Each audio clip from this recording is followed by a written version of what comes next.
Bonjour à toutes et à tous, bonjour à vous participants à cette session du MOOC Certis. Je suis le docteur Thomas Hilaire Elaoundoa.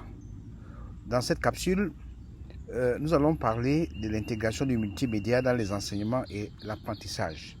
Qu'est-ce que le multimédia? Comment est-ce qu'on intègre le multimédia dans les apprentissages? Quelle est la posture de l'enseignant? Et d'autres questions encore. D'abord, qu'est-ce que le multimédia?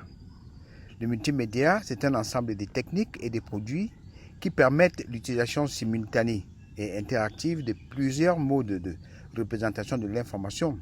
Elle peut se présenter sous forme de texte, sous forme de son, sous forme d'image fixe ou animée.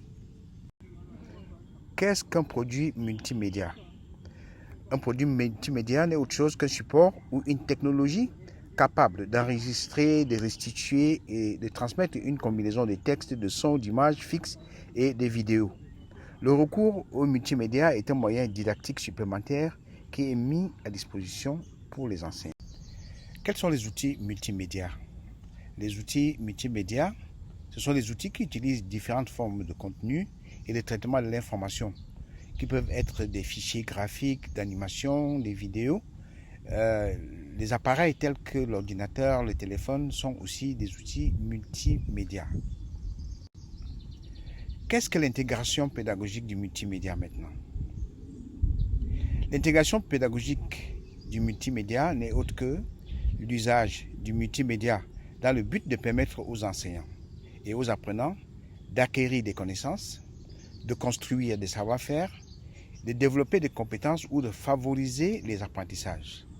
L'intégration pédagogique du multimédia, c'est dépasser l'enseignement de l'informatique et des logiciels. Quels avantages offre l'intégration du multimédia dans les activités faites en classe? D'abord, pour l'enseignant, ceci lui permet de rassembler du matériel didactique à exploiter en classe, d'enrichir ses connaissances et ses notes personnelles et de varier ses activités d'exploitation, etc. Pour l'apprenant, pour l'élève, cette intégration favorise un apprentissage co-constructif entre apprenants. Il permet aux élèves de se documenter sur des thèmes donnés, de réaliser des activités diverses et surtout de pouvoir se mettre à niveau. L'intégration du multimédia dans les activités d'apprentissage et d'enseignement présente-t-elle des inconvénients? Oui. Des inconvénients surtout parce que certains outils multimédia qui proposent des tâches avec autocorrection. Cela ne permet pas aux apprenants de mieux apprendre sans aide. La deuxième des choses, c'est la possibilité pour ces outils de pouvoir provoquer de la distraction et peut-être même plus des situations d'addiction.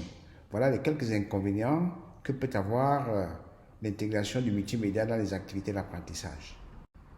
Pour intégrer le multimédia dans ses activités d'enseignement, l'enseignant doit développer un certain nombre de compétences.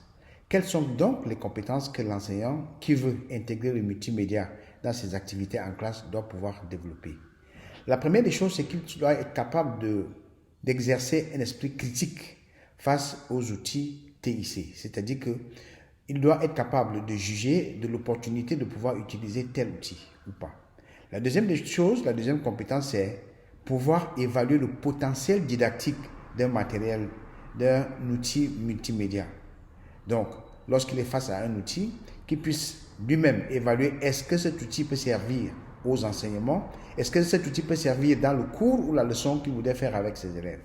La troisième des choses, c'est qu'il soit capable de communiquer au moyen d'outils multimédia variés. La quatrième chose, c'est pouvoir utiliser les TIC ou les outils multimédia avec efficacité pour faire de la recherche, interpréter et communiquer de l'information et pour résoudre aussi des problèmes qui peuvent être des problèmes de mise en œuvre de ce qui a été prévu en classe, mais aussi il doit être capable de pouvoir utiliser les outils multimédia avec efficacité pour se constituer des réseaux d'échange avec ses collègues, soit parce qu'ils enseignent dans la même discipline, soit parce qu'ils sont au même niveau d'enseignement. Comment l'enseignant doit-il procéder pour intégrer le multimédia dans ses activités de classe? D'abord, il doit s'approprier les outils multimédia usuels, c'est-à-dire qu'il doit apprendre à les utiliser, ne serait-ce que de façon basique. Ordinateur, téléphone, projecteur, vidéo et d'autres outils encore. La deuxième chose, c'est qu'il faut qu'il utilise ces outils de façon régulière dans sa classe avec ses élèves. En les utilisant régulièrement, il se les approprie, il prend l'habitude de les utiliser et les élèves aussi. Il doit prendre appui pour intégrer le multimédia sur les orientations du curriculum local. Parce que dans ce curriculum, non seulement il a les contenus d'enseignement, mais aussi, parfois, le curriculum lui propose des méthodes et des démarches d'enseignement. Enfin, il doit amener ses apprenants à apprendre les outils multimédia comme objet d'apprentissage, donc apprendre les technologies de l'information et de la communication. Il doit les amener à apprendre avec les outils multimédia, donc que les élèves puissent manipuler un téléphone pour apprendre, qu'ils puissent manipuler un ordinateur pour apprendre, mais aussi, il doit les amener à apprendre à travers les outils TIC, donc à travers des outils multimédia. Voilà donc comment l'enseignant peut procéder pour intégrer le multimédia dans ses activités de classe. À travers ce schéma, nous allons essayer de revenir sur ce que nous venons de dire. Nous avons l'apprenant qui est au centre de notre activité en classe, il est là. Nous avons l'enseignant que nous sommes et le savoir qui s'interpose entre l'apprenant et l'enseignant. Nous sommes en train de parler de l'intégration du multimédia et notamment au niveau des savoirs, parce que les contenus qui vont permettre à l'apprenant d'acquérir les savoirs sont des contenus dans lesquels l'enseignant va intégrer du multimédia. Donc, c'est au niveau des savoirs ici que les contenus vont être élaborés par l'enseignant. Mais maintenant, il faut bien que l'enseignant et l'apprenant puissent s'approprier le matériel technologique, qu'ils puissent s'approprier les outils multimédia pour que l'apprenant puisse construire des savoir-faire, développer des compétences. Mais avant cela, il faut que l'enseignant lui-même développe déjà un certain nombre de compétences qui lui permettent de concevoir les ressources à partir desquelles l'apprenant va donc acquérir les savoirs et construire des savoir-faire en vue de développer des compétences. Quel rôle l'enseignant va-t-il jouer dans l'intégration du multimédia dans les activités de classe? Le premier rôle, qui est un rôle fondamental, c'est celui des créateurs d'environnement pédagogique. Donc c'est lui qui va mettre à la disposition des apprenants tout le matériel nécessaire pour que l'apprenant puisse apprendre. C'est lui qui va donc créer cet environnement en mettant à disposition un matériel qui va s'appuyer sur des outils multimédia. Il doit faire preuve d'être un professionnel interdépendant, ouvert et critique, comme nous avons vu plus haut. Il doit avoir un esprit critique vis-à-vis du multimédia qu'il va intégrer dans ses activités. Il doit provoquer le développement des compétences chez les élèves, et cela en leur proposant des ressources qui sont bien élaborées avec du multimédia, des ressources dont le potentiel didactique est avéré, des ressources qui vont permettre à l'élève de réellement apprendre. Il est le médiateur, comme nous venons de voir dans le triangle précédent, il est le médiateur entre l'apprenant et le savoir, en passant par l'utilisation du multimédia. Il est l'entraîneur de l'élève et enfin un collaborateur parce qu'il faut qu'il travaille pour que ses apprenants réussissent dans leur apprentissage. Quand doit-on intégrer le multimédia dans les activités d'apprentissage et d'enseignement? Il est préférable d'habituer les apprenants à l'utilisation du multimédia le plus tôt possible. Donc déjà dès la maternelle si c'est possible, si le matériel est disponible, il faut que les élèves apprennent déjà à le manipuler, à se l'approprier, à s'acclimater.